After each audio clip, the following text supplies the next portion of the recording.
This Week in Virology, the podcast about viruses, the kind that make you sick.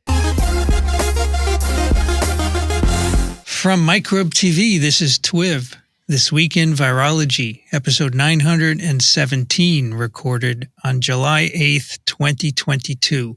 I'm Vincent Racaniello, and you're listening to the podcast all about viruses.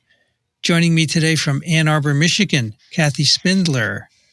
Hi, everybody. Here it's 81 degrees and it's just started raining, and they say it's going to be heavy rain for the hour.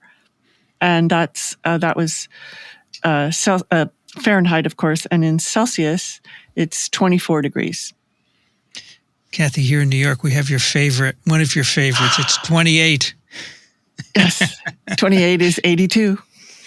Also joining us from Austin, Texas, Rich Condit. Hi, everybody. Bright blue skies, 100 degrees for yet another day. That's about 38 C, I think. And looking at the forecast, we're looking at 100. Actually, the forecast for Monday is 107. Wow. Yeah, it's been a really hot, dry summer. That's serious. I don't see rain anywhere in the forecast. You know what? You get used to it. And it's not too humid, and I actually run my day appropriately. I'm outside in the morning because otherwise I'll go completely stir crazy, and I'm actually even working in my garden and all that kind of stuff. The plants don't really get used to it, do they? It depends on what kind of plant you are. Depends on what's in your plant DNA. So the native plants think everything is just hunky dory, and some of the other plants are not quite so crazy about this. You know, some viruses confer thermotolerance to plants. There you go. It could be that those native plants have viruses that make them temperature resistant. But we have a guest for you today from the University of Pennsylvania and Children's Hospital of Pennsylvania. Paul Offit, welcome back. Thank you, Vincent. I'm right now in Avalon, New Jersey, where it is 24 degrees centigrade and sunny skies. Wow. Isn't that wonderful? I think this is your third time on TWiV, if I'm not mistaken. At least. That's all the revolving around COVID, I think. Maybe the first one was, I'm not sure. It's all a blur now. The last couple of years are a blur. But you were just on a FDA Vaccines and Related Biological Products Advisory Committee meeting, and I thought we'd talk about that today and maybe also vaccination of kids. But first, why don't you tell us what is this advisory committee? How does it work? And what was the latest meeting all about? Right. So I came onto the committee in 2017 before COVID, and then it was about making recommendations or agreeing with the distribution of licensed products. So, for example, the dengue vaccine. Can that be reasonably distributed into Puerto Rico, where dengue is more common? And so it was always licensed products. And remember, the FDA is not a recommending body; it's a regulatory body. So it's yes, it can be distributed, and then it's really up to the CDC to determine whether or not the vaccine would be recommended. But it's really an impressive process. Once COVID started, and that was December of 2020, and on December 10th we considered Pfizer's vaccine. On December 17th we considered Moderna's vaccine. And the way it works is that you get, in this case, because these aren't initially licensed products, they're just authorized through emergency use authorization, you get the packet that is submitted by the company, which is 85 to 100 pages long. Then you get a packet from the FDA where they go through all the data that the company has to make sure that there's no misrepresentations or omissions. And so you'll get a couple hundred pages to read before the meeting, and then the companies present, and you ultimately have a discussion and make you give advice to the FDA, which they're perfectly welcome to ignore. So you're on this committee, VRBAC, or what is it? Yeah, it's good. VRBAC, yeah. VRBAC.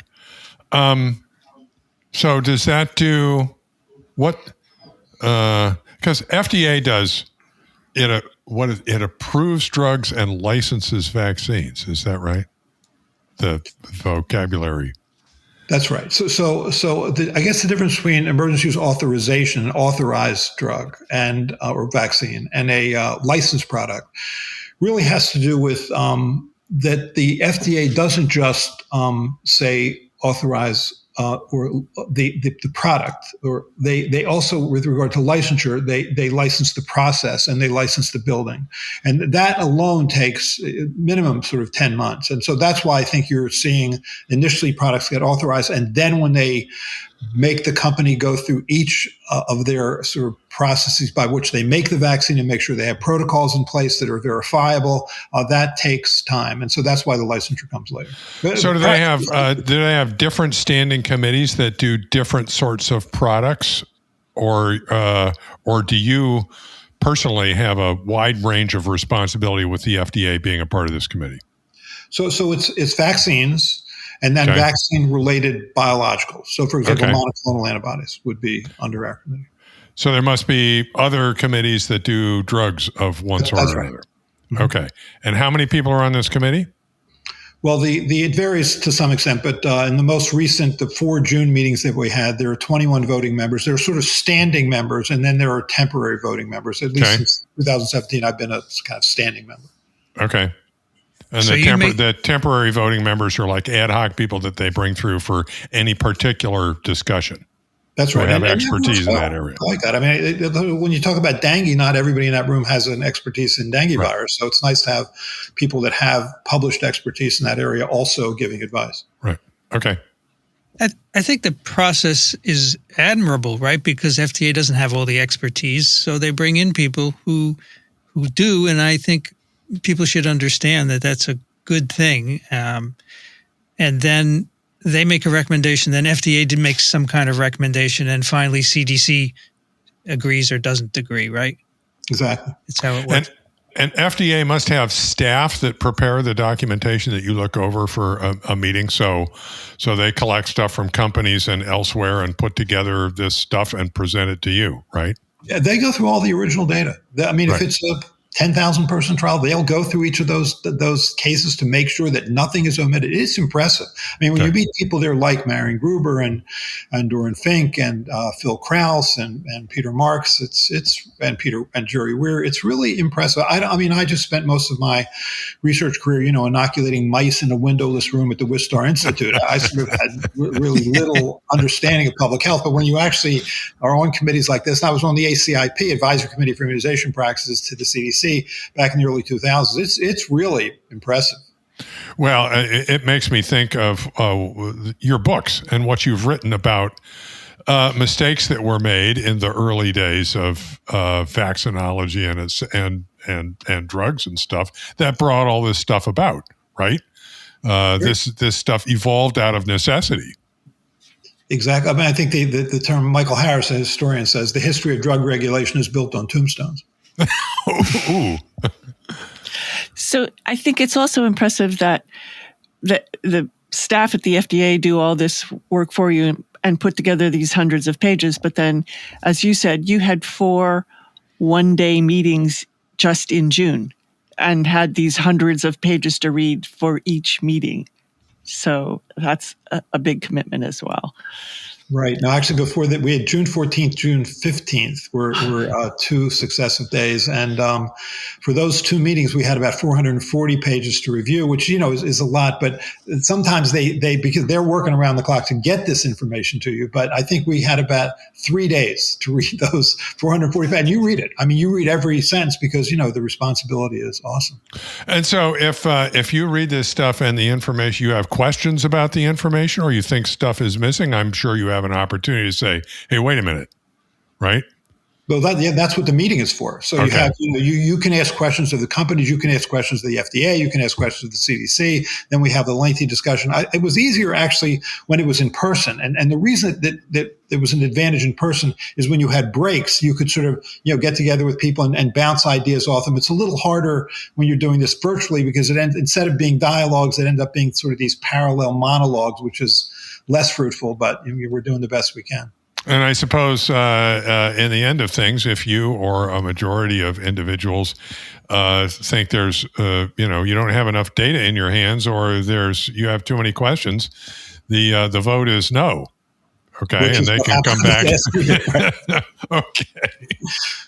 All right, let's take a pause and welcome Dixon. Hello, Dixon. Sorry, I got a little late. Okay, Sorry about Dixon. that. No worries.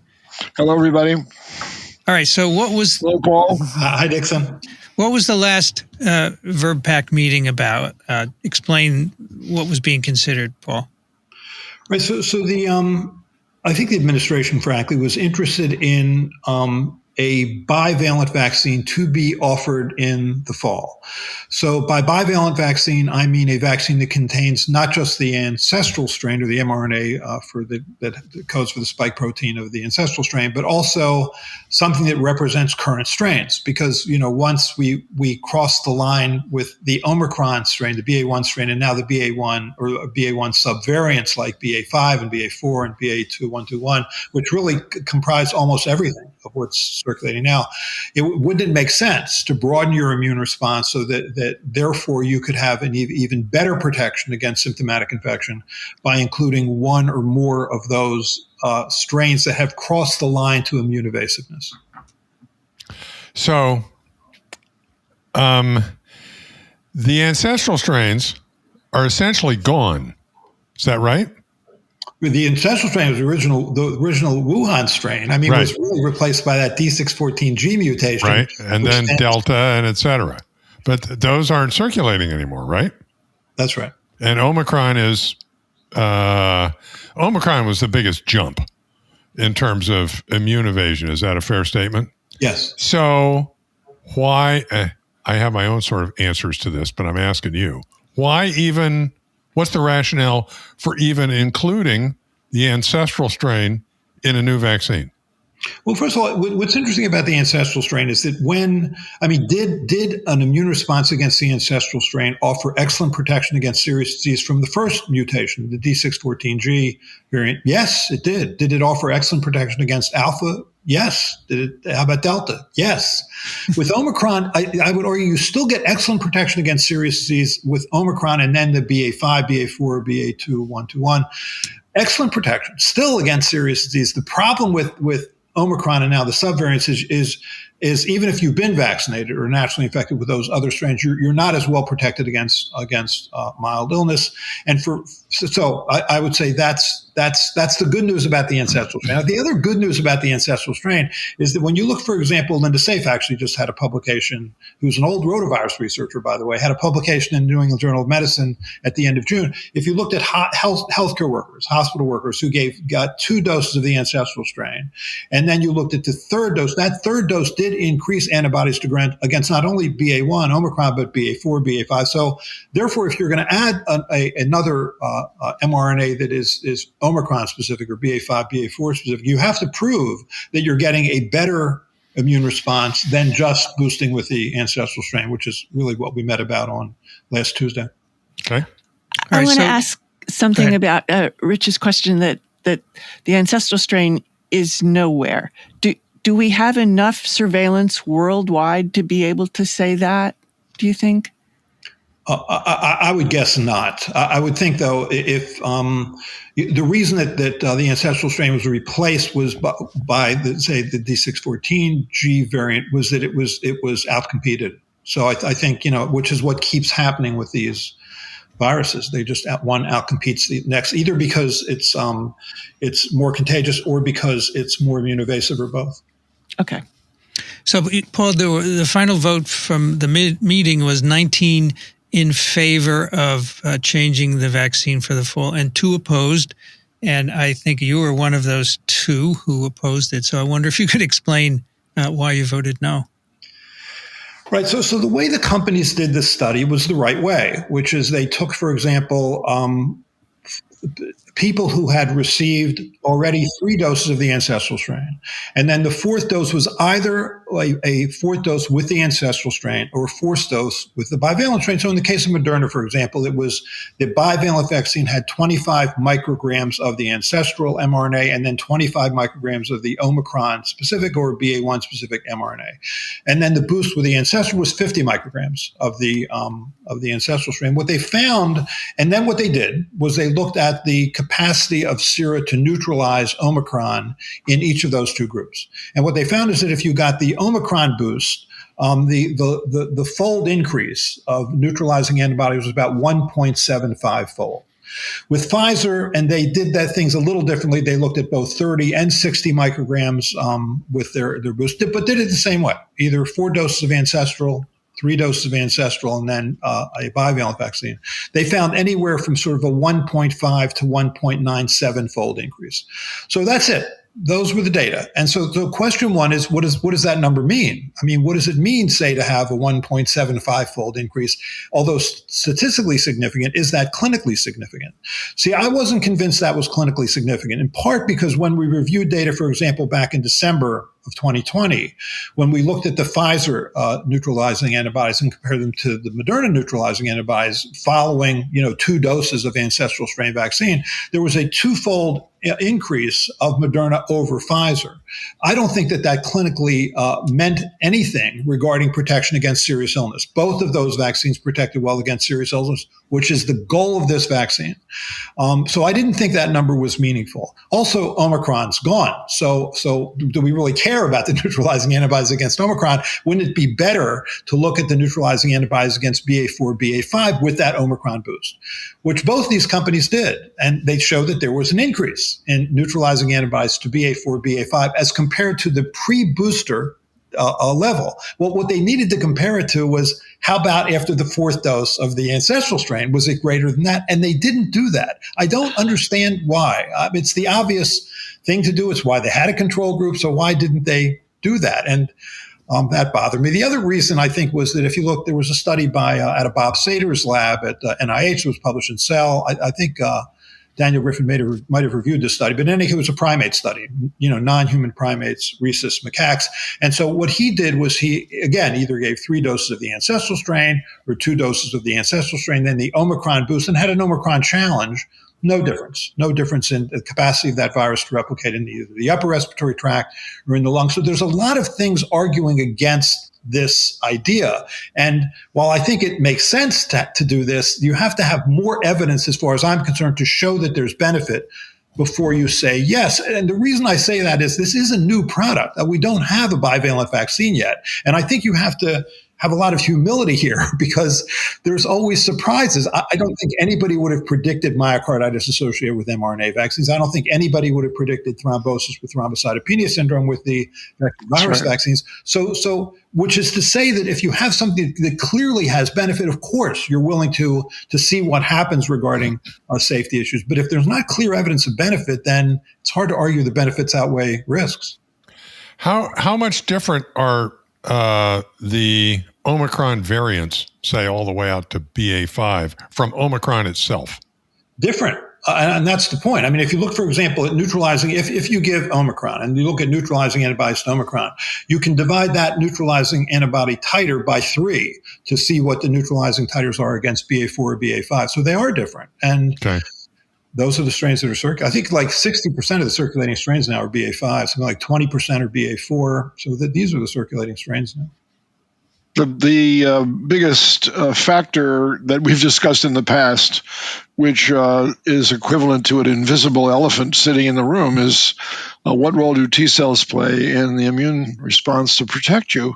And you can't tell that by looking at antibody titers. You have to do something else. And doing something else is very complicated, and we haven't done that. So every gold standard decision is based on knowing about half of the immune response and not the full immune response. And that's disturbing, because let's come up with a quick assay for T cells, for God's sakes, and get it over with. It's not that hard. I'm surprised. We always say the same thing at these meetings, that the companies, when they present. Exactly. Cellular immunity is important. We just haven't done it yet. We're going to do it, but people just don't seem to get to it.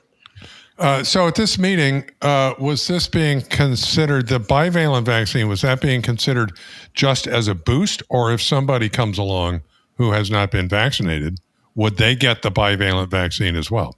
Now, my understanding is, and this wasn't clearly defined, but my understanding is this is a vaccine that would be offered in the fall for those who've already received the vaccine, presumably 3 doses at least of the the current ancestral strain vaccine, and that although we the question we were asked was, do you agree that an Omicron containing vaccine basically is a value? That was the question. Now, my sense is that that's not what would launch. I think what would launch would be a BA4, BA5. I think we really approved the idea of a bivalent vaccine without really data that were convincing that adding BA4 or BA5 or both were clearly a value over boosting with the ancestral strain. I mean, that's sort of one of the things that's interesting about the ancestral strain. You do get this kind of affinity maturation, especially from dose 2 to dose 3. So this sounds like chicken soup to me. Give him some chicken soup, but he's dead. Well, give him some chicken soup. And the guy in the back says, well, he couldn't hurt.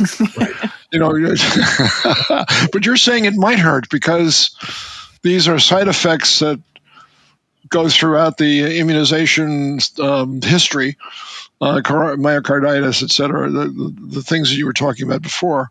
So altering the vaccine, is that going to increase or decrease or keep the same number and kind of side effects? Yeah, the other thing that's interesting is that, Moderna, for example, started recruiting in February, March.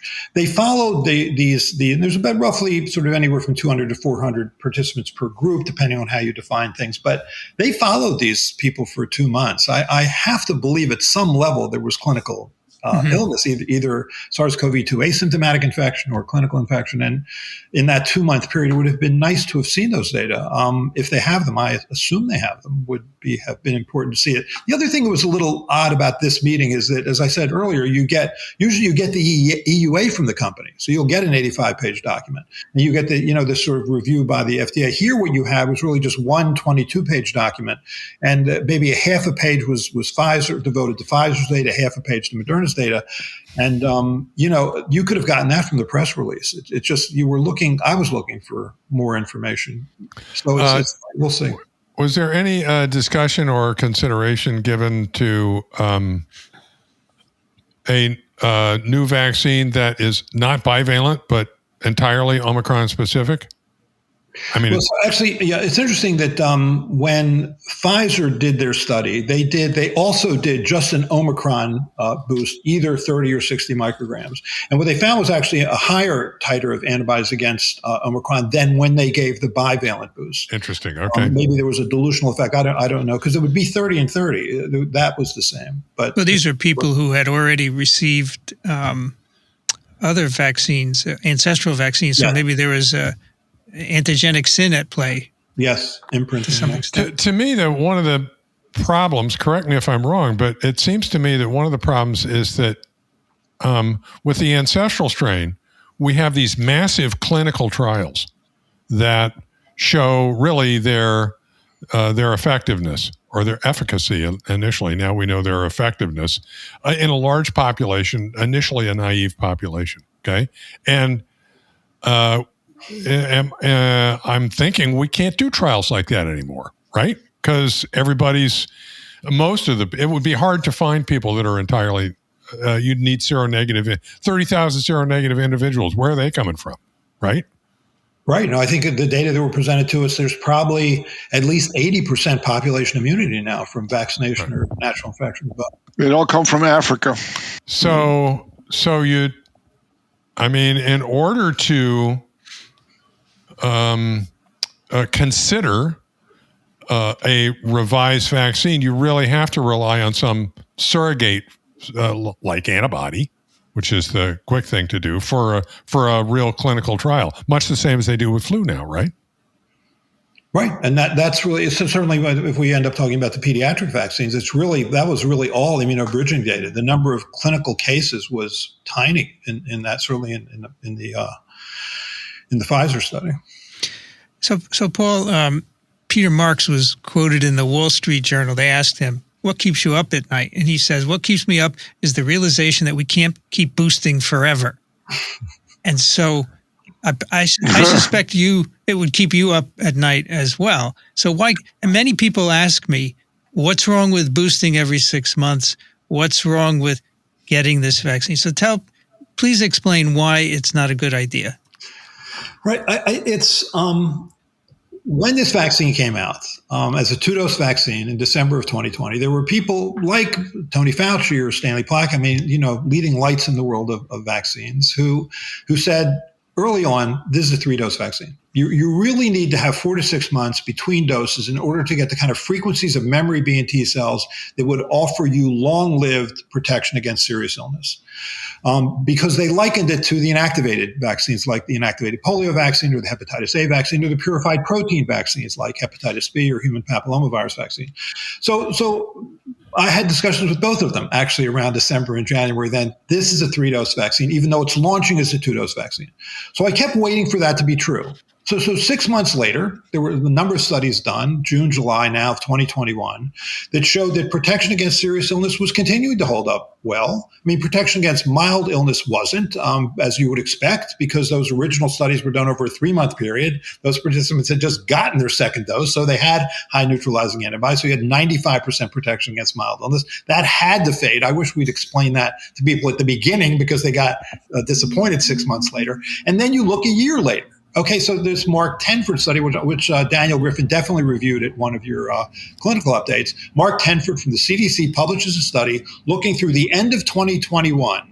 So March to December 2021. So you're still in alpha delta territory that showed excellent protection against serious disease that was holding up after 2 doses in people. This was everybody over 18, including a number of people over 65, where 80% of the participants had at least one comorbidity. So still protection was holding up against serious illness. And if you looked at sort of the memory B and T cell responses that's people like John Weary at Penn or Shane Crotty at UCSD were doing, that also held up. So the epidemiological data was consistent with the clinical data. But then Omicron hit, and that really confused things. I think so that because you knew that with the 3rd dose, you did get better neutralizing antibodies against Omicron that didn't happen after the first 2 doses. And, and Omicron swept across this country, caused a lot of illness and a lot of hospitalizations and deaths. There was an increase, not to the degree that you saw with Delta, for example, or even Alpha, but there was an increase in hospitalizations, deaths. But see, my question has always to the CDC been, and actually Rochelle Walensky, who's great, and we had this conversation yesterday, actually, on the phone. Who are those people? Who are those people who are getting hospitalized or dying? Who are they? And the answer to that question from this published studies is people who are the elderly, as she likes to say, the older elderly, and 2 people who really have the kind of comorbidities where they can't handle it. They can't handle any sort of infection, but even a mild or moderate infection, because it can be overwhelming. Maybe because in part they don't make very good cytotoxic T cell responses, and so they can't limit their serious infection, or because they're immune compromised for a variety of reasons. So let's give the 3rd dose to them, I would argue. But it didn't happen that way. Just everybody was recommended to receive a 3rd dose. And then we even loosened it further to say everybody over 50 should get a 4th dose. And I just think we've lost our way. The meme that I love is that little Pfizer loyalty card, that punch card where after your 8th dose, you get a free pizza. Feel like that? You need 8 doses to get a free pizza. But Paul, besides the potential side effects that you mentioned earlier, which might go with a new bivalent vaccine, is there anything else that we would have to worry about? Could you get autoimmunity by having too many boosters? Well, I guess what worries me more is what you referred to earlier is original antigenic sin. I think I worry that you lock in. I mean, what hasn't happened yet, and it may never happen, where a variant arises that is immune evasive to the point that even if you've been previously infected or vaccinated or both, you are still as likely to get serious disease as if you've never been exposed to the virus or to the vaccine.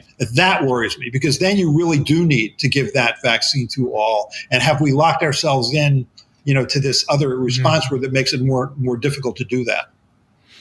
So Paul, original antigenic sin is like if something still related but very, very new comes along and you go and try and immunize against that, your immune system just can't forget the original, can't learn the new thing, right? And that was from Thomas Francis with the flu vaccine way back in the 50s. Right. And I don't know whether he was Catholic or not, but that was his choice. And probably the most recent example of that, the cleanest example of that is HPV, the human papillomavirus vaccine, which launched as HPV-4, right? 4 serotypes, 6, 11, 16, and 18. And then Merck eventually replaced that product with HPV-9, so 5 additional serotypes. If you get just 2 or 3 doses of HPV-9, depending on your age, you make an excellent immune response response to all 9 serotypes. But if you got HPV4 first, you don't make as good of an immune response against those 5 additional serotypes. Interesting. You're still responding to those first 4 preferentially. Interesting. So you have all of the vaccines you mentioned up to the mRNA vaccine had a history that Fauci and other people could base their opinion on, which turned out to be wrong. Now, what do you think is fundamentally different then about this vaccine, which will replace a lot of others if everybody goes to an mRNA vaccine mode? Where do you think the difference is? It's a great question. Why does it last so long? It's a potent immunogen. I mean, I give a lot of vaccines in the pediatric world. Sure. What's unique about this vaccine to me is that there's a lot of lymphadenopathy with this vaccine. I mean, it's a potent immunogen. It reminds me of smallpox vaccine, actually, because when I was sort of the medical officer at the Wistar Institute, I gave smallpox vaccines to these veterinarians who sort of were taking a vaccinia recombinant that expressed the rabies glycoprotein, and they were going to soak chicken heads with this particular vaccinia recombinant that expressed the rabies glycoprotein to try and eliminate rabies from Paramore Island. So I ended up vaccinating a lot of veterinarians before they went to Paramore Island, and that really it struck me. There was a lot of fever, there was a lot of lymphadenopathy, arm swelling. It was a pretty potent immunogen. Smallpox vaccine, or at least the scarification smallpox vaccine. So Paul, let me ask a bit about a metric that's been mentioned, and that is hospitalization. We seem to be measuring that a lot because, frankly, with the vaccines, there are very few deaths, and so comparing deaths is not statistically useful. So I can, at that meeting, and you know this because you were there, was presented information indicating that vaccine effectiveness against hospitalization was declining with time from the last booster. And I think 80 days and more. In some age groups, interestingly, in the younger age groups, it went down below 80%. Yet a Lancet paper came out just recently, which Daniel reviewed, which says no reduction in VE against hospitalization. So why are there such differences when you measure hospitalization? And is that a good metric? Yeah, I think we suffer here from not having a national health system, a functional national health system, because as distinct from, say, the UK, because I think it's very difficult for the CDC to get the kind of data you need to distinguish who's getting hospitalized with COVID and who's getting hospitalized for COVID. There was a study in California where they looked at answering that question just by simply saying who needed oxygen. Right. Mm-hmm. And when you did that, you found out that the hospitalization rate declined by like 65%. So you're not getting great information, I think. And as a consequence, we tend to give the vaccines to a broader group than necessarily needs to get vaccinated regarding these boosters. So essentially, hospitalization isn't a good metric. Oxygen might be, or ICU admission. Would that be a good metric as well? Sure. Yes. If the ICU admission is because of COVID, I mean, right. That they're getting ventilated because of COVID. I think in that Lancet paper, that's what they used, and they showed still enduring protection against ICU admission. And so right. I always caution people to be careful about hospitalization and don't use that as a justification for changing the vaccine. No, that Lancet paper was important. I saw that as well, and I think that may be the difference between a country that has a good national healthcare system and one that doesn't. Interesting. Very interesting. So was presented to you at the meeting, those data, right, on hospitalization and so forth? Yes, that's right. Do you think that swayed most of the committee, except for you and one other person, to vote yes? I think what swayed the committee was that there were 2 presentations, one by Contra Subarao. Is that how you pronounce her name? Contra Subarao, yeah. And she reached a conclusion. I mean, she said, I think the quote was something like this adding Omicron may be of benefit. It was the recommendation essentially from their technical committee, the WHO committee. And also when Dr. Weir, who's from the FDA, presented, you got the sense this was also something he thought was a good idea, or the FDA thought was a good idea, which is a little unusual. Typically, we're not directed in that manner. We're just given the data and asked for our advice. So I think people voted, 19 people voted yes because they felt they were being, that this was something that the World Health Organization was doing. This was something that the FDA thought was a good idea. I think that's why. But again, I just think there has to be clear evidence that it is a good idea before you say yes. I mean, you can't just say yes because it's theoretically sounds like a good idea. Yeah. Okay. All right. So but I'm a minority opinion. Maybe you should have the other 19 people here, talking about what they think. So last week we discussed some aspects of your stat article, and toward the end of it, you mused about whether we'd be better off using resources to accelerate development of next generation vaccines or intranasal vaccines. And so I'm wondering what you think is most important or likely to be in a good next generation vaccine. And for example, do we need to have more than just spike as an antigen, or are we good with spike? Right. No, and John Moore and I co-wrote that article, but I think, this Walter Reed vaccine, where you have this like soccer ball surrounded by, a variety of different spike proteins as a way to induce broader immunity. The Novavax vaccine, actually, if you looked at those data and you listened to the discussion actually at the VRBPAC meeting, people were pretty impressed by that in vaccine as being able to induce higher titers of neutralizing antibodies against these Omicron subvariants. And it may be because it contains a powerful adjuvant. The so-called the trade name is Matrix M, but what it is it's US-21. It's a saponin-based adjuvant identical to what's used in Shingrix, which is also sort of a groundbreaking vaccine in the sense that it's the first time, at least that I remember, where a purified protein vaccine, the glycoprotein for VZV, was more efficacious, clearly more efficacious than was a live attenuated viral vaccine, Zostavax. And so Shingrix replaces Zostavax, which is a testament to the power of that adjuvant. I'm curious, the Novavax Omicron specific vaccine, did that contain ancestral protein as well? Novavax only presented data on their ancestral vaccine. I see. Their ancestral vaccine. Okay.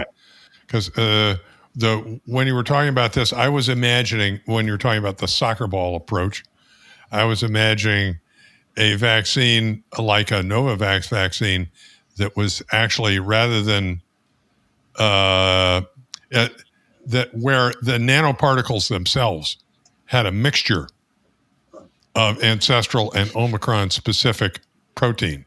Mm-hmm. I don't know if that would make any difference between mixing ancestral and Omicron specific nanoparticles, but interesting questions, put it that way.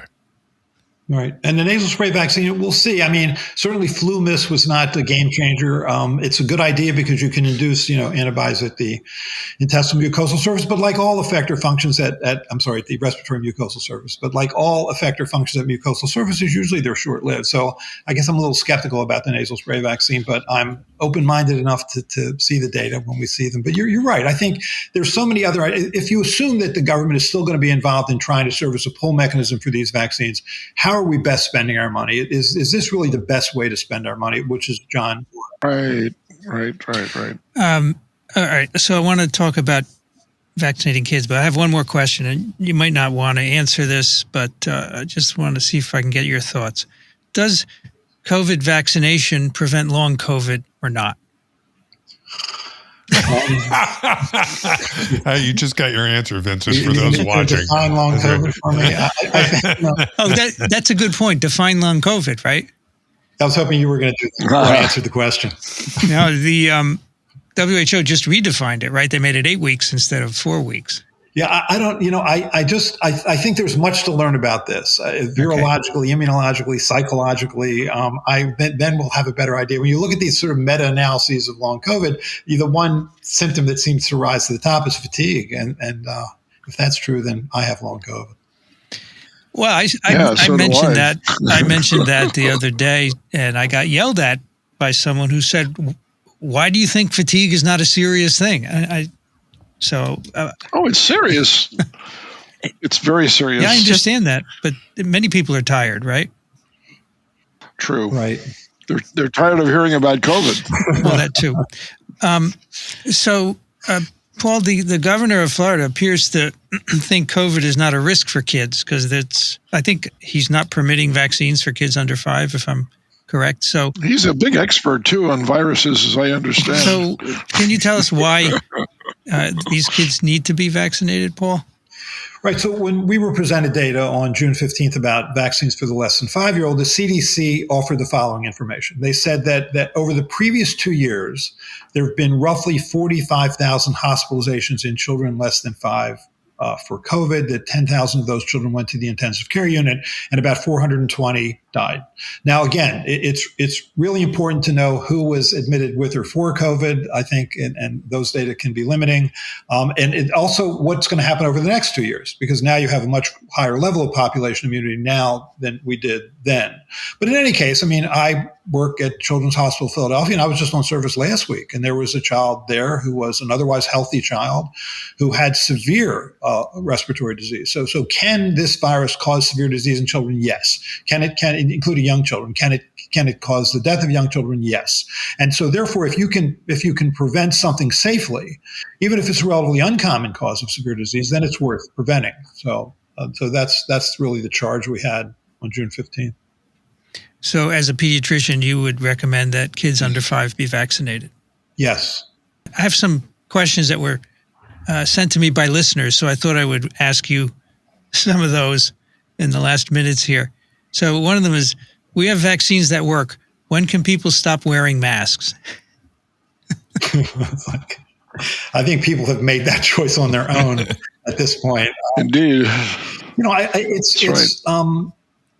It's a good question. I'll use myself as an example. I got 3 doses of the vaccine. My last dose, 3rd dose, was like a year ago.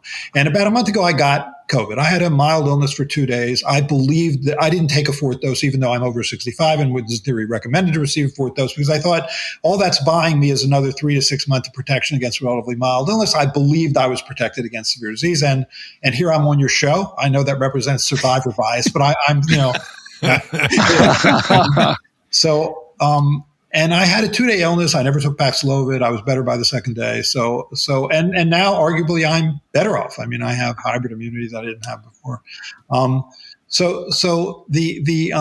sorry, the original question there, I'm losing. Was about masks. When do we start wearing masks? I really generally don't wear masks. When I'm on the bus in Philadelphia going to work, I wear a mask. When I'm in the grocery store, I no longer wear a mask. And like most people, I mean, the definition of a pandemic is it changes the way you live, work, or play.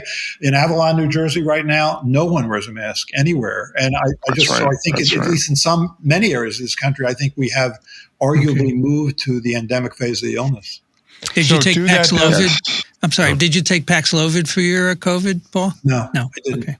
Because I was really better by day 2. I didn't feel I needed it. As a scientist, I've heard of a number of people now going to their first in-person meetings, since April or May, and people saying, I wore a mask the whole time except at meals, and came home and one of those who tested positive. I mean, I've heard, anecdotes don't make data, but I've heard a number of those anecdotes.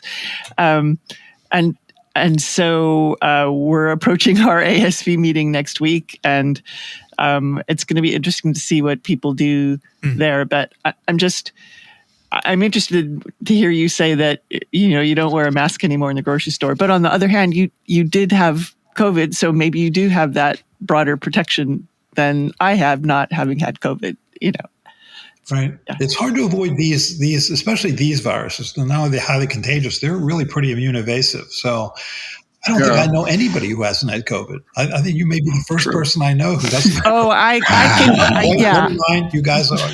No, I've had it. I have not. I've had it. Paul, Kathy, and I have not. How long did it? I'm sorry. I want to just ask how long you remained positive. Did you base your 2-day illness on the positivity of the test, or how you felt? No. So I was positive, clearly positive. It was COVID, but I didn't feel that bad. I just didn't feel the compelling need to take an antiviral. I didn't. So I had it. I had COVID also, and our test remained positive long after I felt better. I didn't keep testing myself. Interesting. Basically, I lived a life alone. I mean, this is like me and my wife were here. She also got COVID at the same time. This is the advantage of not having any friends. So for the most part, I'm not exposing other people. You sure Boris Johnson didn't have a party that you went to? Your wife writes to TWiV now and then, Paul. She is a huge fan of you guys. That's great. She's downstairs now. I love it. Could you, because this was another one of our listener questions, could you repeat your definition of a pandemic? Mm-hmm. A pandemic changes the way that you live, work, or play. Wow. Okay. So I was not conscious of that as a definition. That's very interesting. So the other question from someone was, when will this one be over? I think it's fair to say this virus is going to be with us for decades, if not longer. The Susan Weiss presented data. Susan Weiss is a coronavirus expert who was at Penn, you probably know, and she presented data at a recent meeting where she talked about those first 2 human coronaviruses that entered the population. They were first sort of described in the early 60s, but apparently entered the human population, one in the late 1700s, another in the late 1800s. I think these viruses are going to be with us forever. The issue for, I think, moving forward is how to live with COVID in a post-pandemic era. Because if you assume this virus is going to continue to be with us, which is at the very least, it's a short incubation period, mucosal respiratory virus, you're not going to protect against mild illness, even if everybody in the world was vaccinated. So how are we going to deal with that? How are we going to continue to protect the vulnerable, knowing that 3.5 to 4 million children are born every year in this country, knowing that people who are particularly older are going to remain at risk, people who are on immune suppressive agents, of which we have many more than we did 30 years ago. I mean, how to continue to protect against them, knowing that we're going to throw away our masks, knowing we're not going to social distance, knowing we're not going to test anymore. I mean, how can we protect those people? I think is going to be the question moving forward. Yeah, that's a good point. And in fact, we have drugs, antivirals, and we'll probably have more. And it's, as you probably heard Daniel Griffin say, some physicians don't give them when they're needed. So maybe that's part of the mindset that we have to get into, have these people at risk immediately get antivirals when they get sick. Right. Apparently, that's how we pick up all of our symbionts to begin with as pathogens, and then they mutate, and then they become less virulent, and pretty soon they're our best friends. When do you think this virus, given that much time that it's going to be around, would ever change the seriousness of the disease that it causes? Hard to know, right? I mean, it can. And of course. Because it can go either way. I'm not sure that. I mean, you could argue that you'd think from the virus's standpoint, it's much better off not being virulent because its goal is to just live and be transmitted from one person to the next. But sometimes it works the other way, where it becomes more virulent. So, would you think it will be a matter of having very high? So, with the common cold coronaviruses, there's very high population immunity. People still get infected, mostly mild disease. So is this going to get to that point? And, if so, these vulnerable people, what's going to happen that they won't develop severe disease? I'm not quite sure. I don't know. So for the 4 circulating strains of human coronavirus, I would say account for maybe 15% of the respiratory virus admissions that come into our hospital in the winter. So people do get hospitalized for those. The children, often bronchiolitis, but the kind that requires clinical attention in the hospital. Okay. So, I heard you talk about MISC on ZDog, and you said there's very little with Omicron. Is that correct? There's less. There was actually just a paper that came out, I think, it was Africa, I think, where they looked at Delta, Alpha, and now Omicron to see what were the percentage of people who got missing. It was clearly less with Omicron, but still it can happen. So, which is phenomenal, right? I mean, for all the respiratory viruses that are never going to get eliminated, right? Influenza, or respiratory syncytial virus, paraflu. This virus is a little scarier. I mean, it does cause you to react to your own blood vessels at some level. I mean, that's what MIS-C is, I think. And so when we see MIS-C at our hospital, it's really striking. You're a child who often has a mild or asymptomatic infection who's picked up serendipitously because of exposure to a friend or family member. Then they're fine. They come back a month later. They're not virus. They're not excreting virus, and they have high fever, evidence of lung, liver, kidney, heart disease, and occasionally go to the ICU. It's striking that phenomenon. And I don't know of any other respiratory virus that does that. So we're going to have to find a way to continue to protect the vulnerable moving forward, knowing that we're going to be doing what we're already doing, which is discarding masks and not testing and not social distancing. I mean, you go to these sporting events, I mean, there's like 50,000 people all there in one small place. That's correct. Mm-hmm. That is correct. Yep. I went to, about a month or so ago, I went to a Bruins game. They were screening people to make sure you were vaccinated for a while. I've been to 2 Bruins games this year, actually. And the second time around, they had dropped that requirement. And, that was 16, 17,000 people all screaming their heads off and spraying stuff all over the place. And then the metro on the way home, packed, okay, with very few people wearing masks. But of course. Here I am. So, Paul, one last question on the state of Florida. No one really bothered asking you if children under 5 years of age are not going to get sick from this anymore, according to the governor. Do you think the motivation for this might be the fact that Florida is one of the largest winter and summer influxes and effluxes of people with children that age to see all of these wonderful playgrounds that they've built for them, like Disney World, et cetera? I mean, this is a suable offense if the governor really thinks that this is true. And then what you're saying is that these kids, some of them, are going to get very serious illnesses, and some of those are going to die. If I were one of those parents, I would turn right around and sue the governor of that state for playing doctor when he's not an MD. I think that. I mean, I'm not asking you to say whether you think that is true or not. Those were my original thoughts just in seeing. I don't know any other state in the union that has as much influx of small children to go see Mickey and Minnie than maybe California, but not so much. I think Florida is an easier one to get to from the East Coast. So I have to believe that the state will find a way to get vaccines to children, even if they have to go around.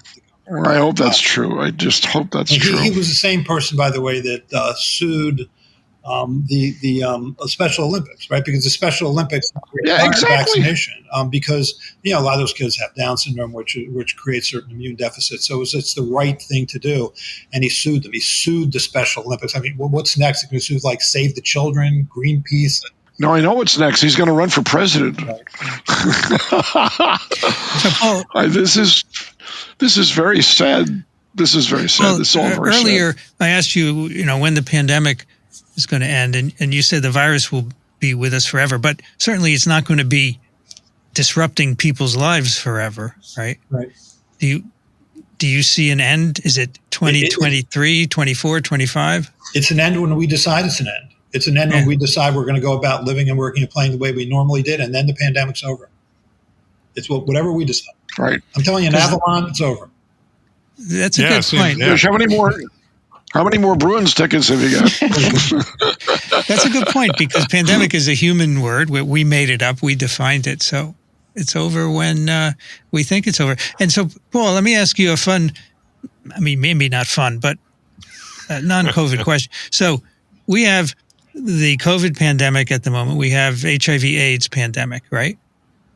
And some people say we should also consider that we have a hepatitis B virus pandemic and a hep C pandemic. What do you think about that?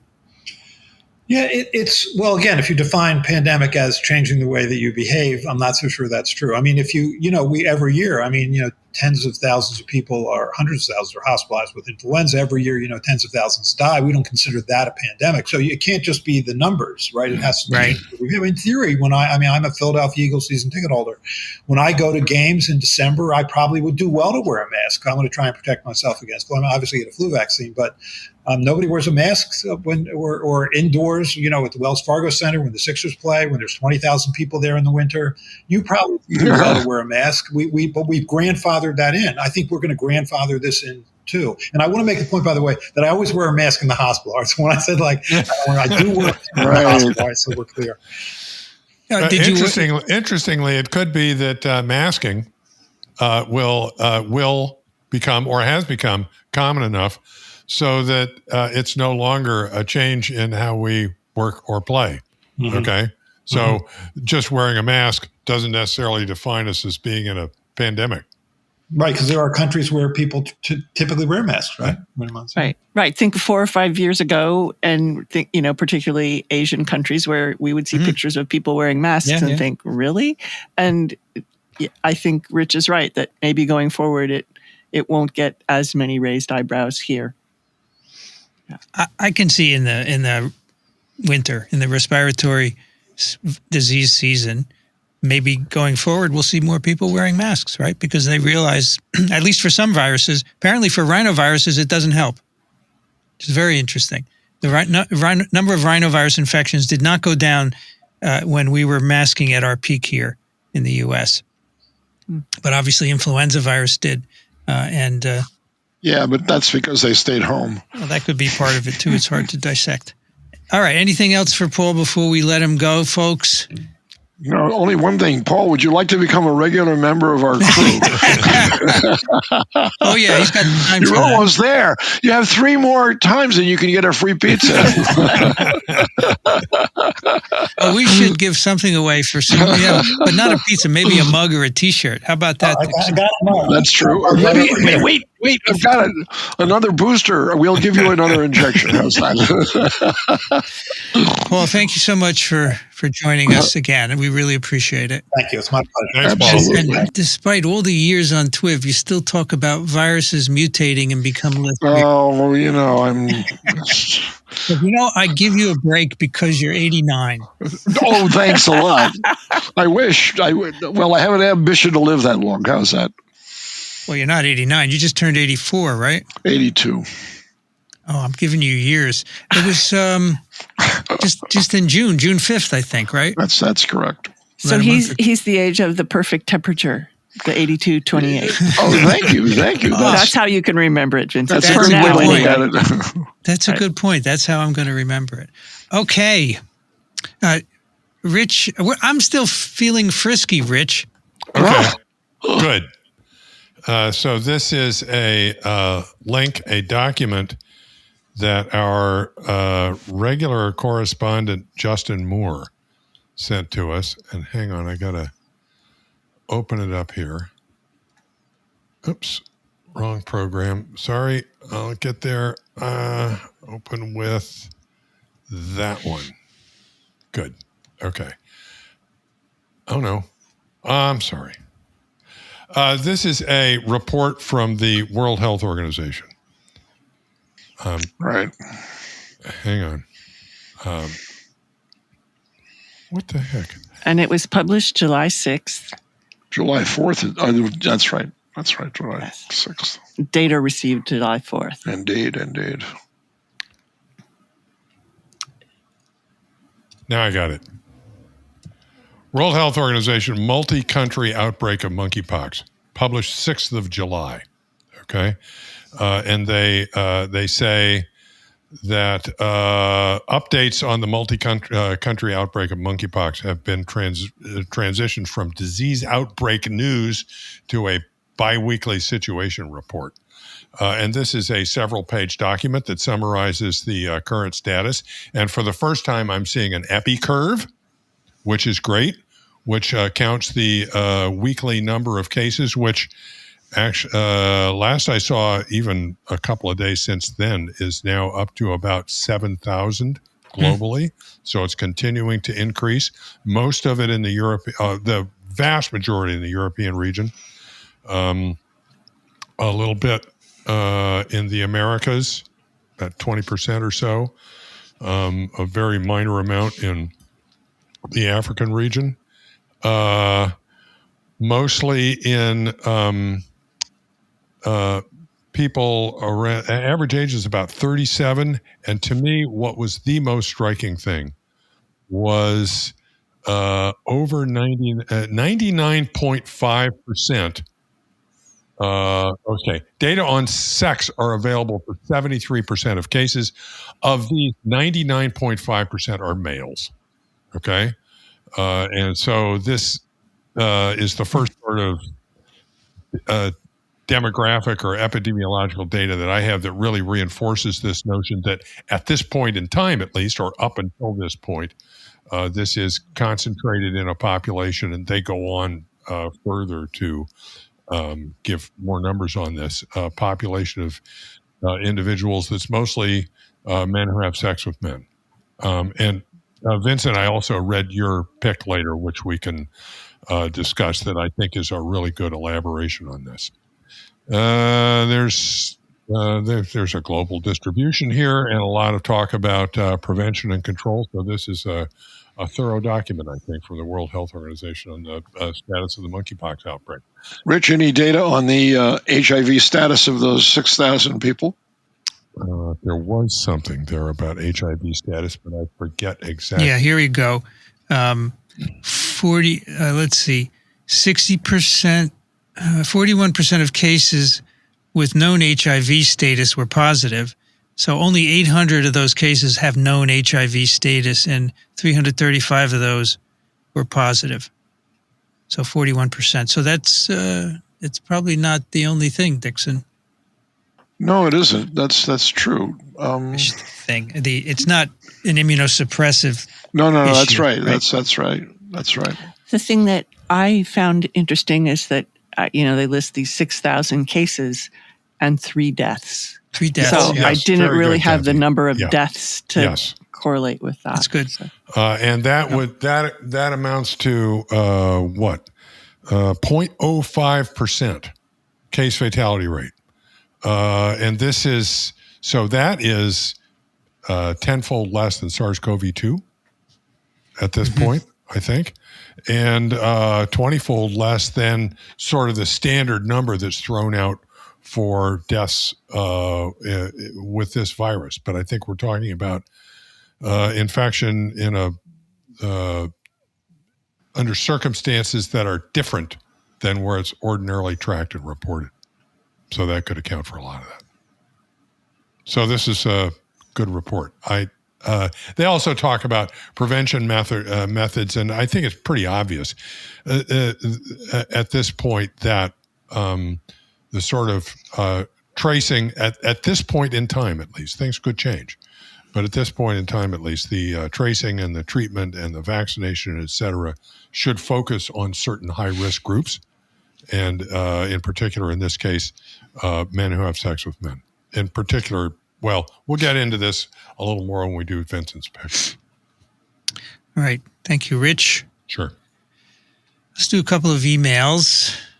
Kathy, can you take that first one? Sure.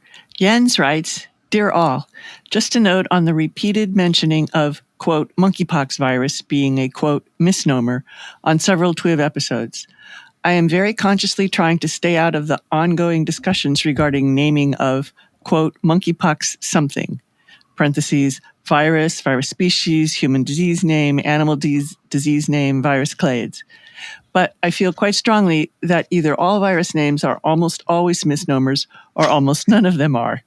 Names are labels, and the function of these labels is simply to enable communication in the sense of a name invoking a certain shared knowledge about a thing.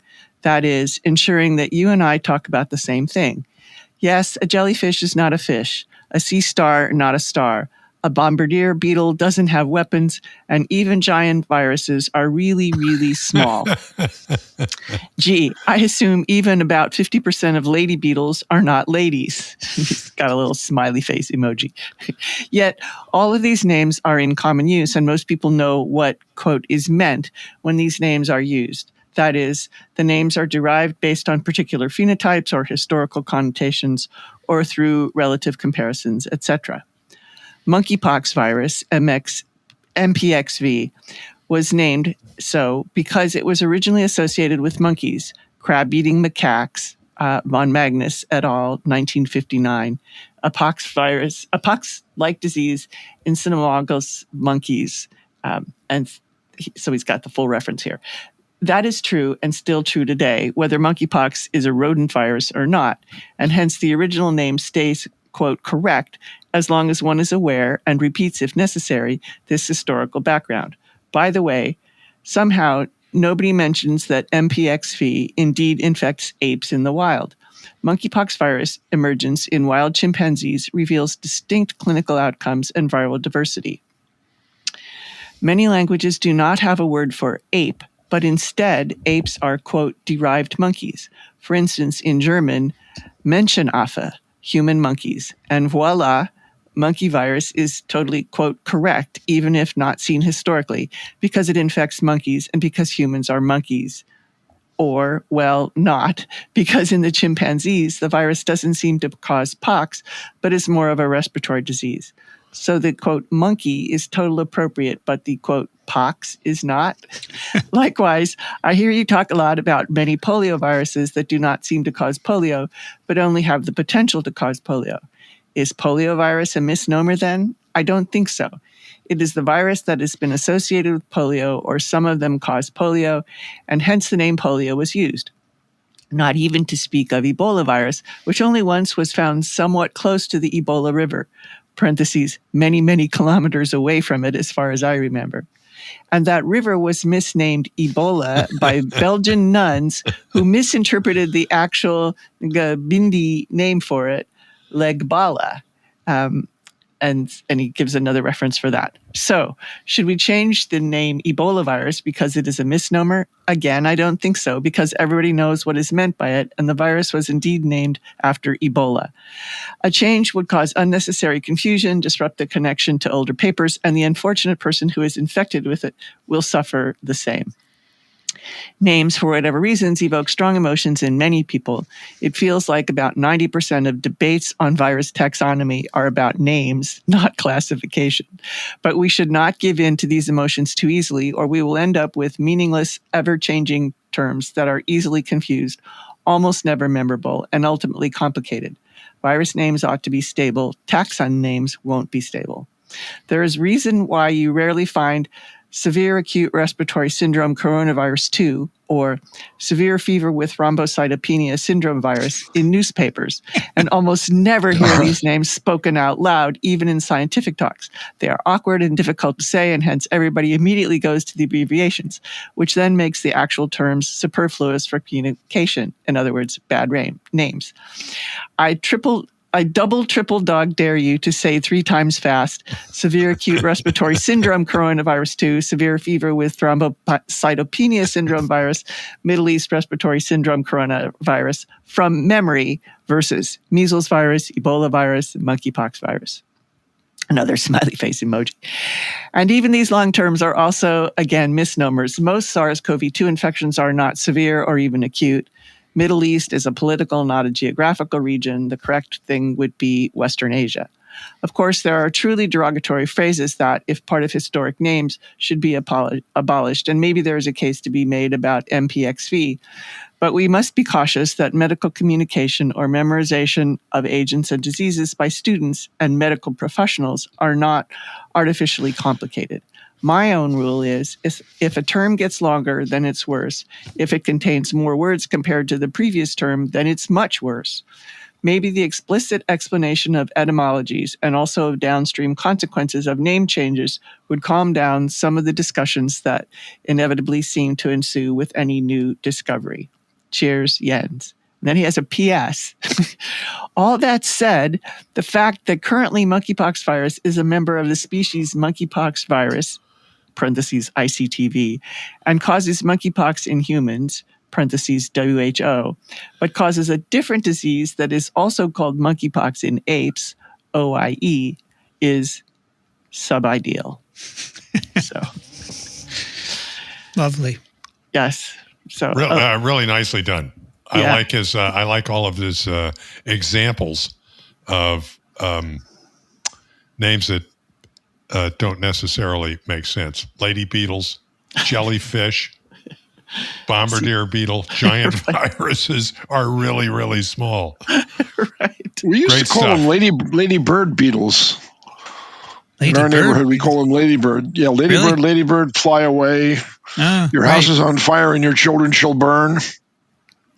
And we called them ladybugs. Yeah, So, that's what I always call them, ladybugs. That's what lady we did beetles, too. ladybugs. They're actually ladybirds. beetles. They're actually beetles. That's right. Yeah. They're true beetles, Dixon. They are true beetles.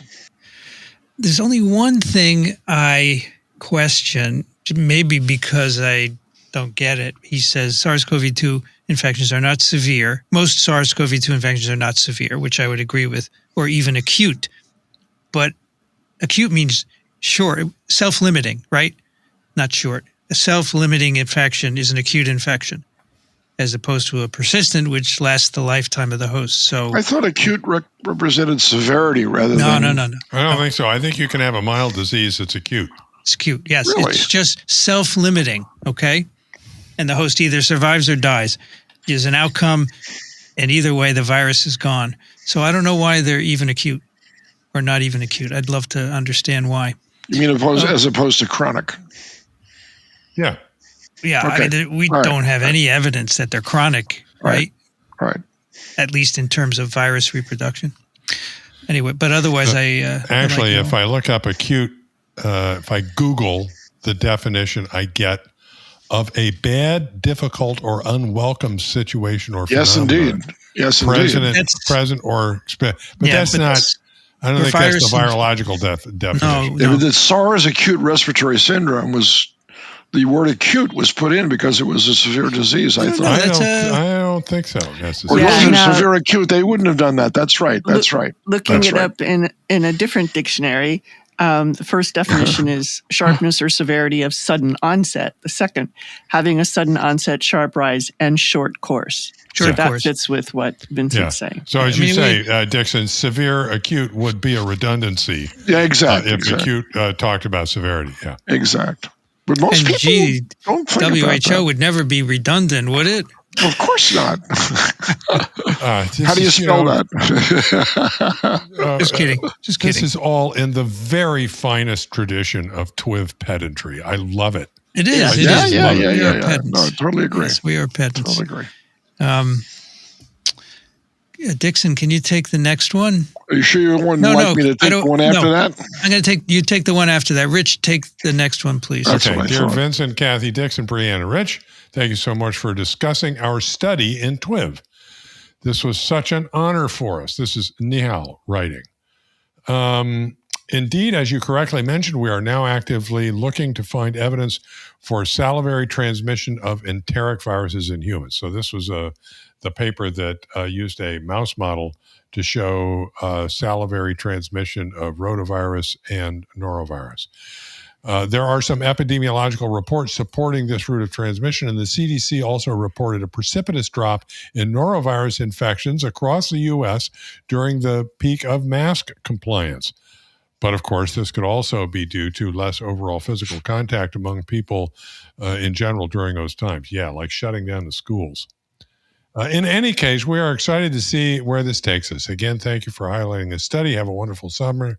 Warm wishes, Nihal. That's Nihal Altan Bonet, Senior Investigator and Chief of the Laboratory of Host Pathogen Dynamics at the National Heart, Lung, and Blood Institute at the NIH. Great. Thank you. I'm always surprised at who listens. Yeah. Absolutely. Or maybe is aware of their paper being discussed, which is fine. Yeah. Okay. Dixon, now you can take the next one. Okay, doke. Mark writes, Dear Vincent, although it's written to Vincent, I'll read the letter. I write to correct a factual error. I might, in parentheses, say yet another factual error uttered by Dixon in his exuberance for Albert Einstein's work on Brownian motion. DDD said that Einstein won a Nobel Prize in 1922 for applying general relativity to Brownian motion. Here are the errors. A, Einstein won the Nobel Prize in 1921. It's only 1 year, but details matter. 2, or B rather, his award was done for work on the photoelectric effect. I sit corrected. Einstein revolutionized early 20th century physics in his so-called Annus Mirabilis, in which he published 4 seminal papers on 1, Brownian motion, 2, the photoelectric effect, 3, special relativity, and 4, equivalence of mass and energy, the famous E equals MC square formula. I'm not writing to double on Dixon, but to commend his enthusiasm. Error aside, in TWiV 915, he alluded to the Brownian motion and his relation to Trichinella. Dixon narrated the discovery of that parasite in TWiP episodes 3 and 4, and how a young researcher had to beg the august Brown to use his microscope. I remember listening to those shows during a long drive, a perfect blend of education, drama, and history. And here's another pick, this short 1-minute video produced by Japan's NHK network on how to wash hands. Be safe, Mark. P.S. Einstein's annus mirabilis may sound familiar to Anus Horribilis, i.e. 1992, and all its bad news for Queen Elizabeth II, culminating in fire at Windsor Castle. In other circles, it's known as the Queen's Anus Horribilis. Now, when I looked up when Albert Einstein got the Nobel Prize, I found the following on Google search right away. It just came right up. The Nobel Prize in Physics 1921 was awarded to Albert Einstein for his services to theoretical physics, and especially for his discovery of the law of photoelectric effect. Albert Einstein received his Nobel Prize 1 year later in 1922. So I don't know how you all feel about this, but I chose the latter of the two numbers. I guess he wasn't able to travel to Stockholm to pick up his Nobel Prize. Do you know of any other people that got into that kind of a situation? I know one who had died and couldn't pick it up, Ralph Steinman. Yeah, yes, he barely got the Nobel Prize, as I recall, because you can't award it to dead people. They didn't know he had died when they awarded it. That's right. That is exactly right. But this is my mistake. But I blame Google for being a little bit vague as to when you're awarded it. Did you just go and pick it up, and does that count also, or why did they show those two separate dates? Yeah, I wondered for the people who were awarded the prize in 2020 if they would eventually go and have an in-person ceremony and banquet and everything, but I haven't heard that happened. So right. A search of who was late in picking up their Nobel Prize yields. Well, there's of course two people who rejected them: Bob Dylan and Jean-Paul Sartre. Well, Dylan eventually accepted it, and Patti Smith picked it up. Right, Patti Smith went and got it, and then Jean-Paul Sartre apparently rejected it. He was classically against any award whatsoever. So, Dixon, did you just come up with that from memory? The idea that it was about Brownian motion and the year?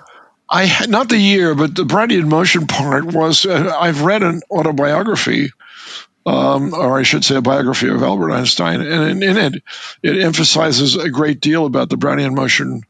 And his paper was published in 1905, as I recall.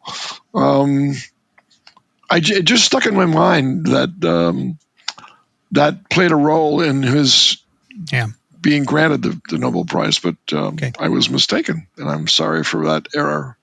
No, we all make errors, Dixon. It's okay. We do. And we all can apologize for it as well. But you can apologize. The key is to admit them. And that's instead of denying that you made a mistake. But I gave you the essence of how I made that mistake. So it was. That's good. Thank you. Yeah. All right. We have one from Alan. Dear Vincent, you are doing great work at Microbe TV. You are contributing to the scientific discussion. However, this is one of those letters. You're wonderful. However. The sandwich, right? I don't want to hear, however. I challenge you as a scientist to reevaluate your resistance to current FDA recommendations concerning a fourth COVID vaccination. Rather than be adamant about refusing a fourth shot, please consider joining a placebo-controlled trial to determine if the fourth shot is needed. Gives a link to clinicaltrials.gov entry to evaluate the safety, tolerability, efficacy, and immunogenicity of BNT162b2 boosting strategies against COVID-19. It's currently recruiting. It's interesting. They first started this in July of 2021. Wow, it's recruiting a long time. One booster dose, huh? So I don't know. So as Paul said, he doesn't see the data. He thinks he is protected with his doses against severe disease. And he was, right? So I'm looking at it the same way. I'm not sure if my participation in the trial would make a difference, would it? Tell me what... Well, it seems like it might get to that data that Paul said he, is missing, the control data of, the group of people who get the fourth booster, the fourth shot, which is a booster of something that they had the first 3 of, versus giving a fourth shot of a bivalent something else or a monovalent Omicron, BA, whatever.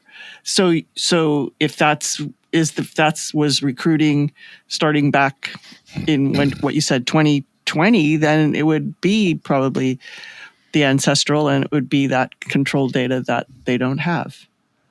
Yeah, right? This is all the ancestral vaccine, and there are many arms. There are A, B, C, D, E, F What's arms. E? He's suggesting sub-study E. Oh, okay. This will tolerability of high dose and high dose combination given as a single dose. This is for people greater than 55 who have received 3 prior doses, with the most recent being 5 to 12 months.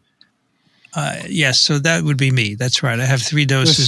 This letter comes under the heading of "Put your money where your mouth is." Okay. I don't know. Can you request to go into a certain arm of a trial? I don't know. I mean, it sounds to me as if I'd have to read. I'm not looking at the study. Sounds to me as if your situation, I've had 3 doses, I'm of a certain age, would automatically slot you into a certain branch, unless you also qualify for others. Yeah. So the other thing the wording on things matters a great deal, and we are obviously concerned about all of that. When Paul says, I've had my 3 shots and I got the disease afterwards and it was mild and I was protected against severe disease, he doesn't know that, because if you look at the natural history of this virus before the vaccine was even invented, that most of the infections were mild. So how does he know that he wasn't one of those mild people anyway? Whether he was vaccinated or not, he might not have gotten very sick.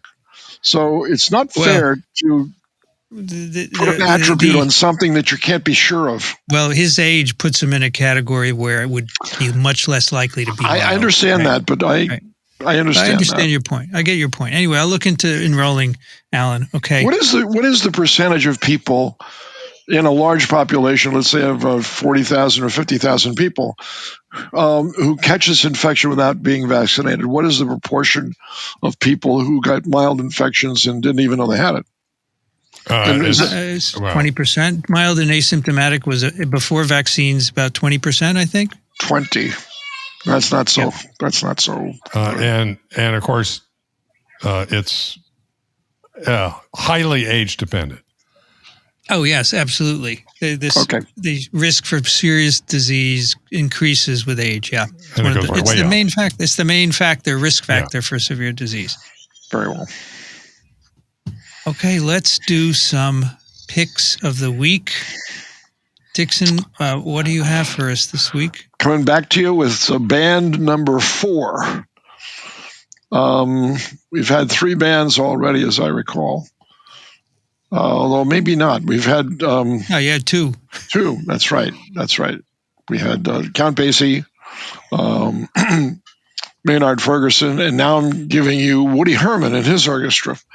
But not all the years that he was in business, because he played over a long period of time.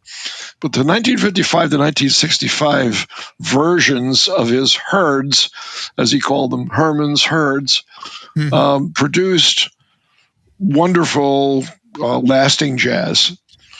And the song that I've selected for his signature song, The Preacher, was his sign-off song, basically, wherever he played. He didn't play places like Birdland and Carnegie Hall. He played the Metropole in New York City. Here's my... That's Ivan says hello. That's your grandson, Dixon. Yeah, my grandson, of course. So... this is worth listening to in all regards. I promise you a wonderful experience of the best of big band jazz. It says, I'm looking at the Wikipedia entry on him. It says he vocalist, clarinet, alto sax, soprano sax. It has him holding a clarinet. Is he mostly clarinet? Mostly clarinet. And a man of grace and style.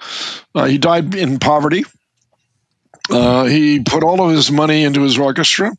He paid his musicians very well, and that's why he could keep them. But he didn't end up paying himself very well. So he ended up at some point not being able to carry on the tradition of his orchestra and had to quit. Wow. Not an unusual story among people in the jazz field. Wow. But his music lingers. I mean, his music lasts forever, and these recordings are really super. If you're into big bands. So, Dixon, the big band was an era, right? Yes, but it lasted. It's still in vogue. We still by have the big way. bands, yeah? Of course, absolutely. No question about it. So who is a really good big band today that you would like to listen to? That's a great question, because the music that I listen to on WBGO, which is a Newark-based jazz station, plays a lot of older music, and then they play some new music, and some of these bands have been inherited by newer people.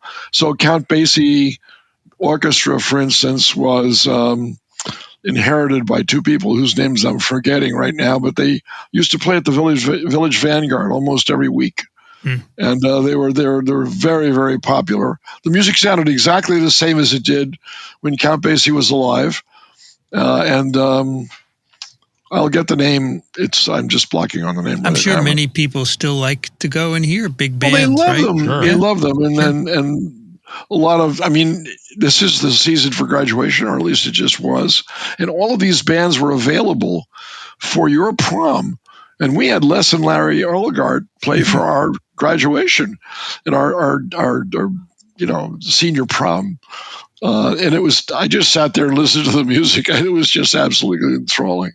But Count Basie's orchestra was available, and they had a price, and their price was very affordable.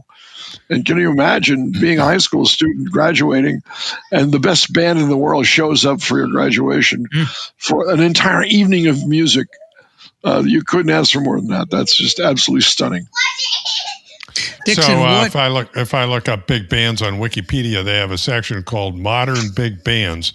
They don't get much beyond the 1970s. Yeah, I know. Buddy Rich, Gene Krupa, Lionel Hampton, Earl Hines, Les Brown, Clark Terry, Doc Severinsen. Those are all old bands. They don't exist anymore. None of them. Yeah. So none of them. Thad Jones Lewis, the Lewis Jones band was the one that took over for Count Basie to continue the tradition. We had a neighborhood music festival. It ended about 4 or 5 years ago, but it lasted for about 5 or 6 years. And one of the very popular groups was a big band. You had to live in the neighborhood, or somebody in the group had to live in the neighborhood. And these people did this on their back porch out to the backyard. And you had to get there early if you wanted a seat. So they're still popular.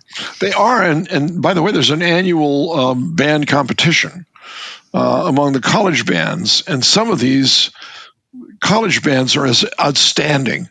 And the University of Notre Dame used to host that competition. It lasted a week. And they played songs from the songbook of these larger bands that everybody recognized, and you couldn't tell the difference between them playing and the original band. It was quite amazing. So I think big bands are still a big deal. Dixon, what makes a big band? Is it the number of people, the number of instruments, or what? It is, the number of instruments. It's usually 14 to 18 pieces, and it's got all of the accoutrements associated with it, a bass player, a drummer, a guitar player. Many of them had sidemen that were famous in their own right, that went on to form their own groups. And, 3 saxes, maybe 4, sometimes 5, 3 trombones, 4 trumpets, piano. Clarinet. And clarinet, depends on what your bass instrument was, but Count Basie played the piano, so it was piano. Yeah. Duke Ellington played the piano, so it was a piano.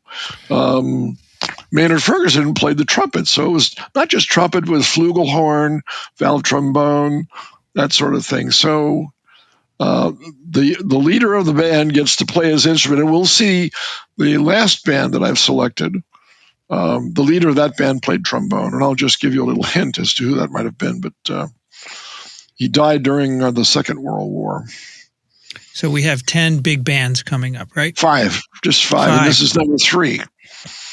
You got one after this, and then the last band. Is Les Brown one of them?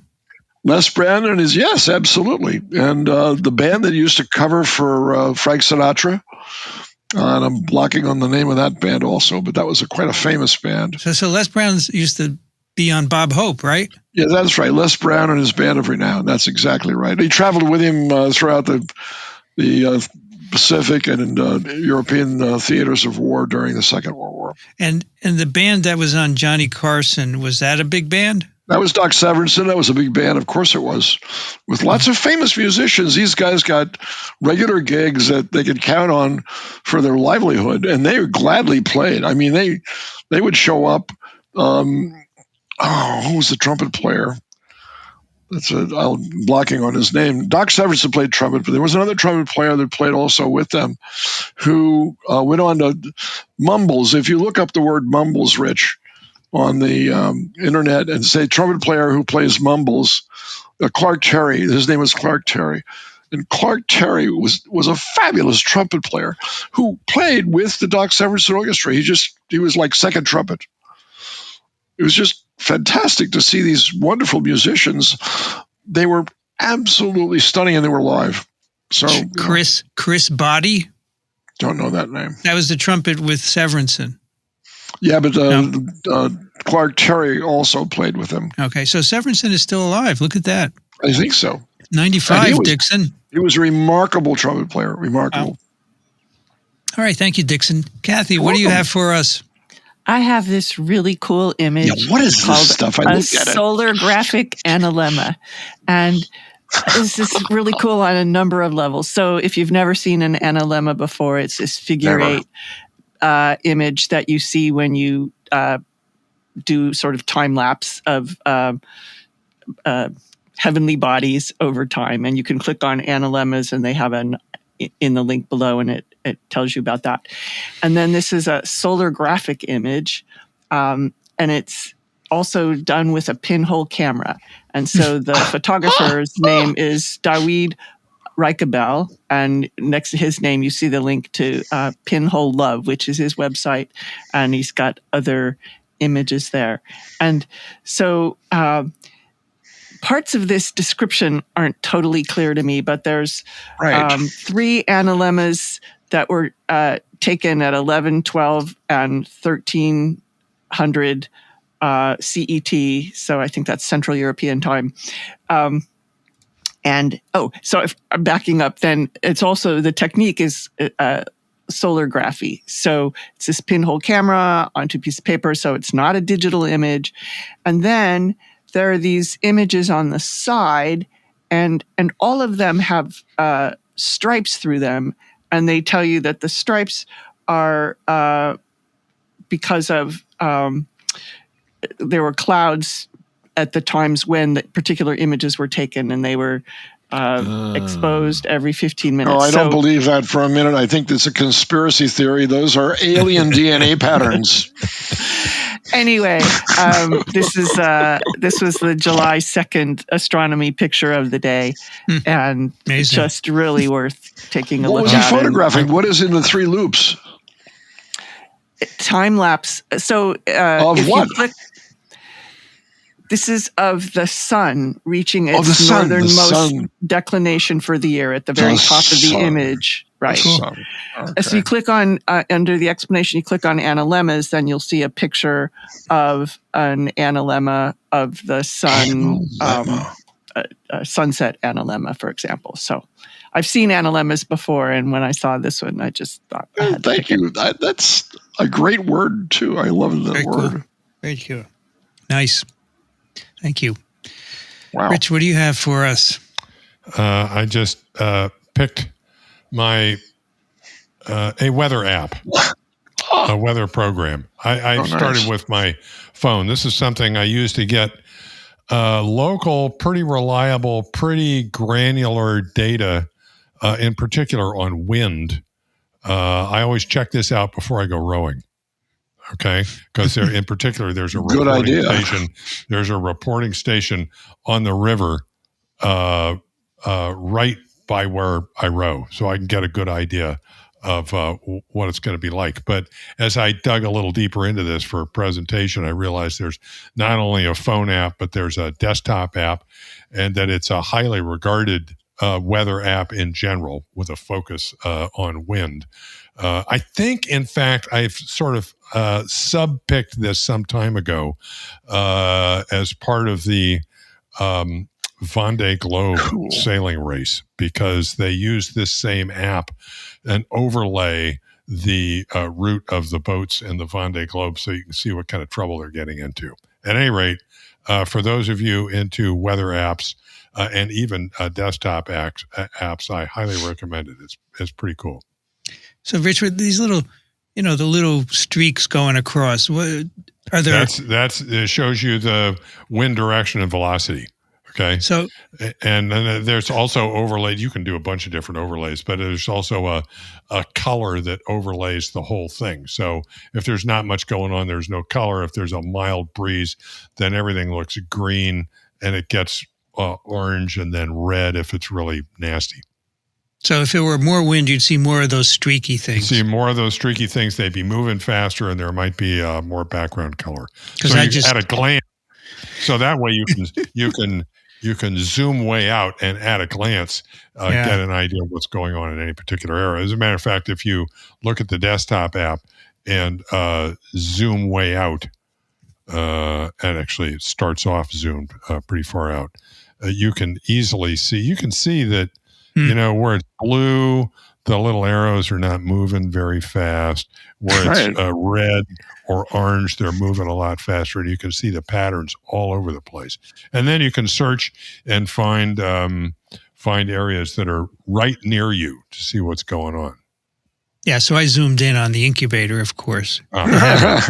Exactly where we are, and every 20 seconds, one of those things come drifting over it.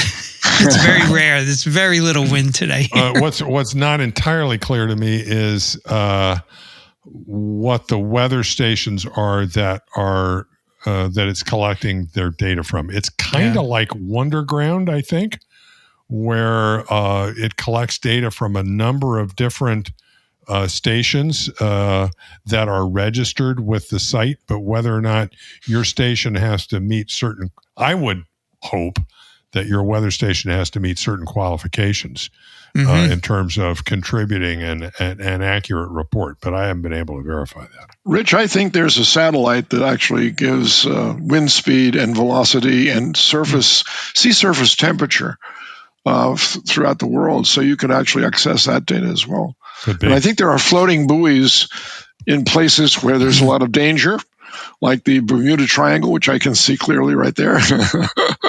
They also talk in this about how they use a number of different weather models, I think, that integrate and elaborate and extrapolate and interpolate on the data that are collected. So Cool. Very neat. Yep. It's beautiful. My pick is an article in Science it's part of a series called In Depth. The title is Why Monkeypox is Mostly Hitting Men Who Have Sex with Men. And the subtitle is The Once Slow-Spreading Virus May Have Found a New Niche in Tightly Connected Sexual Networks by Kai Kupferschmidt. And so that's the message here. The virus may have made its way into highly interconnected sexual networks within the men who have sex with men community, where it can spread in ways that it cannot in the general population. And this is largely based on an epidemiological modeling study that came out as preprint last week from the London School of Hygiene and Tropical Medicine, which supports that idea. And it suggests the outbreak will keep growing rapidly if it isn't curtailed. They talk a lot about stigmatizing men who have sex with men, but the message is, look, you can worry about stigmatizing it because of HIV/AIDS, but we have to address it. Otherwise, it's going to keep spreading. And as you heard from Rich earlier, most of the cases are in this community, the vast majority. And they say maybe it's a, ascertainment bias, but they say basically this is an infection that's pretty obvious. And if many people outside this MSM community had the infection, would have shown up already. They talk about how sexual encounters play a role in transmission. In this data set that were used in this study, this is the UK Health Security Agency data set. So these were patients who filled out questionnaires, 152 people. 82 were invited for additional interviews. Among the 45 who participated, 44% reported more than 10 sexual partners in the previous 3 months, and 44% reported group sex during the incubation period. So that's how they think it's being transmitted in this community. And they say skin-to-skin contact may be sufficient, like for herpes and scabies, where you don't need to have sex to, well, let's say penetrative sex to take a page from Bill Clinton there. So they say without effective interventions, a sustained outbreak of over 10,000 cases is highly likely. And they also say, of course, that this is the UK, so it may not apply elsewhere. And finally, they say it could spread into other people, right? Not just MSMs. They recall a U.S. outbreak of methicillin-resistant Staphylococcus aureus in the 2000s. It started in MSM, but later spread to gyms, among athletes, and in prisons. So it could get out of that community. And they say the conclusion is that how fast the virus spreads depends on control efforts. And Rich talked about those in that document as well. So it's a nice article. I don't know if it's going to be open access. It's one of those science articles, but it's really good if you can get your hands on it. I thought this was a great article because I've had it addressed many of the questions I've had about the epidemiology of this particular outbreak. And it's not just MSM is almost too large a term because they talk about basically a sub niche of individuals who have a larger number of sex partners in a short period of time, and that being particularly problematic in spreading a disease. But and they at one point, as I recall in the article, they talk about it being unlikely to spread very widely outside of these particular of this particular population. But that's according to their modeling study. Who knows? Yeah. I mean, as we've as we've already pointed out, there are, and they point out in the article, there are other diseases that may initially have a focus in one certain population, but spread outside. I mean, HIV, right? Started off primarily in an MSM population in the U.S. and is now largely heterosexual, and originally was heterosexual in Africa. So, but this does provide an appropriate focus for where to focus prevention and treatment for now to try and prevent spread through the general population. Speaking and I of think which, those efforts are being made. They are. And I was just listening to NPR radio the other morning, and New York City Health Department received a whopping 2,100 doses of the vaccine. And when their clinics opened, they disappeared in 15 minutes. Yeah. And they said, well, we're working on resupplying. And I'm sure they will, but just goes to show you people are becoming aware of it. And we have a listener pick from Mark, which you heard, a 1-minute video by NHK on how to wash hands safely. It's wonderful. Yeah, I sent it to several people already. I love it. Check it out. That'll do it for TWiV 917. Show notes are at microbe.tv/TWiV. If you want to send us a question, a comment, or a pick of the week, TWiV at microbe.tv. And if you enjoy our work, we would love to have your support. Go over to microbe.tv/contribute. Dixon Despommier is at Racaniello.org, thelivingriver.org. Thank you, Dixon. Thank you, Vincent, and everybody else. Great stuff. Paul Offit is a wonderful guest. I think we should have him once a month. And I'll see you tomorrow, Dixon.